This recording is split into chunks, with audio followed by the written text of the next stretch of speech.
You're watching South Asia Newsline, and here are the top stories we are tracking for you on Thursday, the 15th of May. India warns Pakistan. Talks only on terrorism and POJK. Nuclear bluff called out. Baloch leader declares independence from Pakistan, urges India and UN for recognition. And Sri Lanka restructures nearly $931 million in credit lines with India.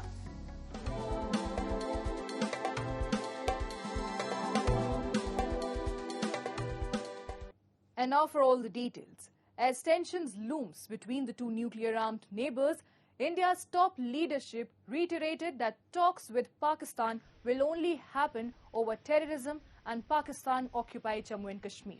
Addressing the soldiers from Indian Air Force and the Indian Army on deployment at Srinagar on Operation Sindoor, India's Defence Minister Rajnath Singh said talks, if held with Pakistan, will only focus on terrorism and POJK. Singh, who also saw the debris of Pakistani forces, UCAVs and UAVs, lauded the Operation Sindoor and said India's military action has sent a loud and clear message to the terrorist organizations hiding in Pakistan and their masters that they are not safe anywhere. Our forces have shown to the world that their aim is to precise and pinpoint, and the task of counting bodies is left to the enemies, he said. Singh added, terrorists killed Indians based on their religion. We killed them for their deeds. It was our dharma to eliminate them, the Indian Defence Minister said. Calling out Pakistan's nuclear bluff, he said India hit deep inside Pakistan without carrying out its nuclear blackmail. Calling Pakistan a rogue nation, he questioned, are nukes safe in hands of such an irresponsible nation? He added the International Atomic Energy Agency should take the Pakistani nuclear arsenal under their supervision.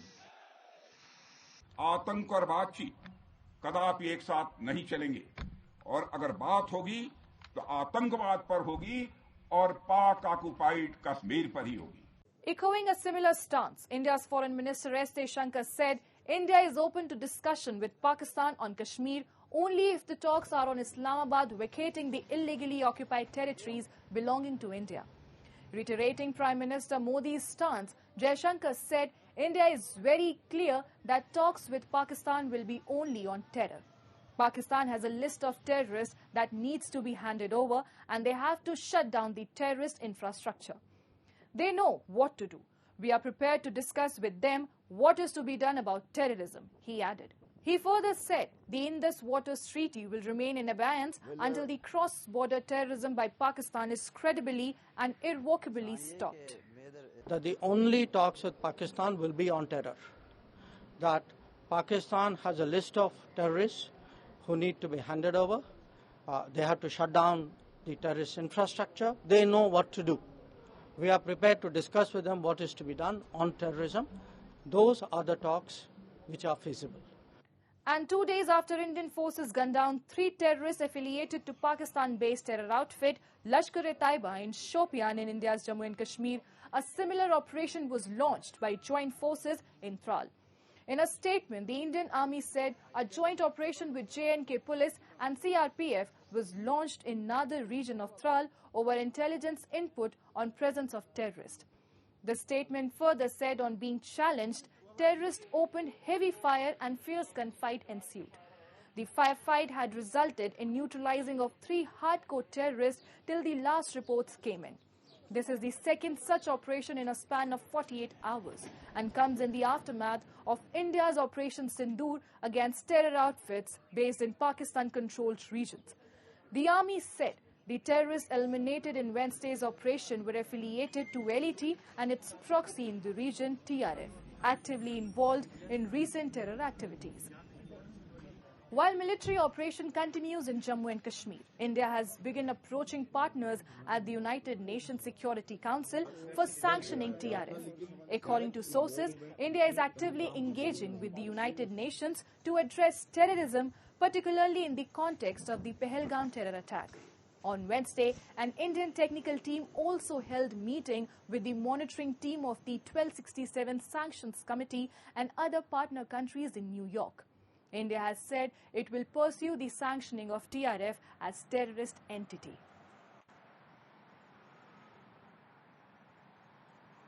security forces got specific information regarding the movement of terrorists in that area. Accordingly, cordon was laid off, and it led to the ensuing of encounter between security forces and hold-up terrorists. So far, we have observed few bodies of terrorists. 3 bodies are observed, but operation is still going on at this moment. It will take some time to sanitize and conclude. So identities and affiliation could only be divulged only after that.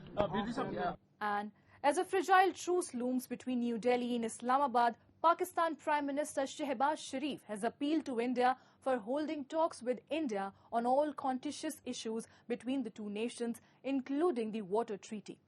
Sharif made the remarks in a copycat visit like Indian Prime Minister to military installations in a far-out field of Pasroor, air radar system of which was destroyed significantly in Indian airstrikes. Addressing Pakistani army soldiers, Sharif appealed to his Indian counterpart that both countries should shun differences and sit for dialogue. Let us sit together, repeat. Let's sit together to talk on Kashmir and water, he said. However, in a threatening tone and shameless claim of victory, Sharif said Pakistan's action during last week was a revenge of Pakistan's loss in 1971, India-Pakistan war. And in anti-India rhetoric, he said Pakistan is ready for another war. In copycat remarks, he further added that water and blood will not flow together. Notably, India has put the Indus Waters Treaty brokered by the World Bank between New Delhi and Islamabad at abeyance after Pahalgam terror attack. World Bank Director Ajay Banga had said they were only the facilitator and cannot adopt decision-making role. On dialogue's front, following the successful Operation Sindoor, Indian Prime Minister Narendra Modi has said trade and talks cannot go together with terror. And if talks happen with Islamabad, it will only on vacation of their illegal occupation from Kashmir. Moving on, a major political development is unfolding in South Asia. Baloch nationalist leaders have unilaterally declared independence from Pakistan, appealing India and the UN for formal recognition. A report. Baloch leader Mir Yar Baloch on Thursday asserted that Balochistan was never a part of Pakistan, citing a long history of air bombings, enforced disappearances and genocide by the Pakistani state. He declared Balochistan's independence. In a series of tweets on X, he urged the Indian media to stop referring to the Baloch people as Pakistan's own. He emphasized that Balochistan had already declared independence in 1947 when the British left the subcontinent. He further appealed to both India and the United Nations to recognize Balochistan as an independent republic. Meanwhile, in a video statement, Dr. Allah Nazar Baloch, the leader of Balochistan Liberation Front, also appealed to the UN, India, and global civil society groups to declare Pakistan's spy agency ISI as a terrorist organization, as he highlighted Pakistani establishment uses a fabricated narrative to discredit the Baloch struggle. Her fascist रियासत दुनिया की तमाम तारीख को देखें, जब उनको अंदरूनी तौर पर कमजोर होना पड़ता है, जैसा कि बलोच जंग आज़ादी के हीरोज सरमचार और बलोच सोशल एक्टिविस्ट मासूम इनोसेंट जो आज आपने इसको पुट किया बिहाइंड द बार, मेरे ख्याल में तो हर वक्त अपने लिए एक दुश्मनी ढूंढती है। तो रियासत की अंदर कोकलाहट है, उस इखलाकी तौर पर शिकस्त खा चुकी है, लिहाजा वो ऐसे नाजेबा और गैर मौज़ूब हरकतें कर रही है रियासत पंजाब कि जी बलोच शाउनिस्ट हैं, बलोच एक्सट्रीमिस्ट हैं। जी नहीं, न बलोच शाउनिस्ट है न एक्सट्रीमिस्ट है। हम इंसानियत दोस्त हैं, आज़ादी पसंद हैं और अपनी आज़ादी के लिए लड़ रहे हैं।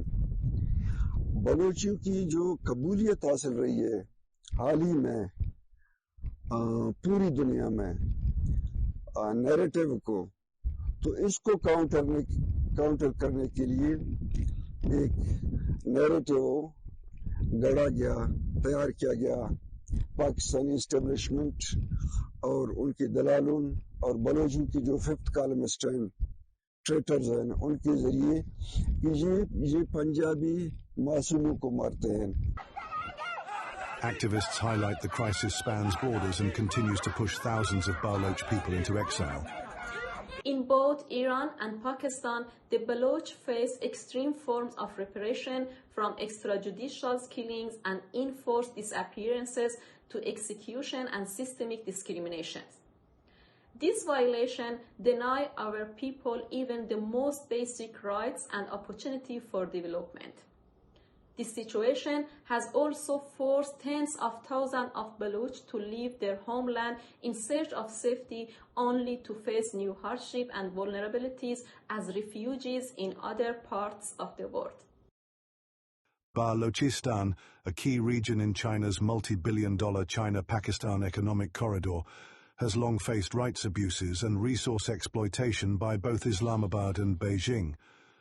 While Baloch armed groups fight for independence, rights activists turn to global platforms as Pakistani media largely ignores their struggle. And Sri Lanka has restructured nearly $931 million in lines of credit and buyers' credit facility agreements with the Indian government, the island nation's finance ministry said on Thursday. The deal between the two countries will facilitate deeper cooperation on multiple projects, including an energy hub agreed to during a visit by Indian Prime Minister Narendra Modi last month. The debt restructuring covers 7 lines of credit and 4 buyers' credit facility agreements. New Delhi and Colombo have worked to deepen ties as India's southern neighbor recovers after plunging into financial crisis in 2022. India provided $4 billion in assistance to Sri Lanka to help it weather the tumult, including a swap arrangement and other emergency assistance. A $2.9 billion IMF bailout has also played a critical role in Sri Lanka's post-crisis recovery. Sri Lanka finalized a deal with Japan, another key creditor, in March to restructure $2.5 billion in debt after entering into a preliminary deal with key bilateral lenders last June. It still needs to sign similar agreements with China for about $4.75 billion in debt. Meanwhile, the IMF is set to release $1.3 billion to Bangladesh in June, following a breakthrough on exchange rate reforms, including the adoption of a crawling peg mechanism. The funds, covering the 4th and 5th installments of a $4.7 billion loan program, were delayed over demands for greater currency flexibility. Upon board approval and prior action completion, Bangladesh will receive nearly $1.3 billion. Dhaka also requested an additional special drawing rights of $567.2 million to address external financing needs amid high inflation, slow growth, and a widening external gap. Key reforms including tightening fiscal and monetary policies, overhauling tax systems, and dissolving the National Board of Revenue into 2 divisions to boost efficiency. The IMF program was initiated in 2023 amid dwindling reserves following global commodity price spikes.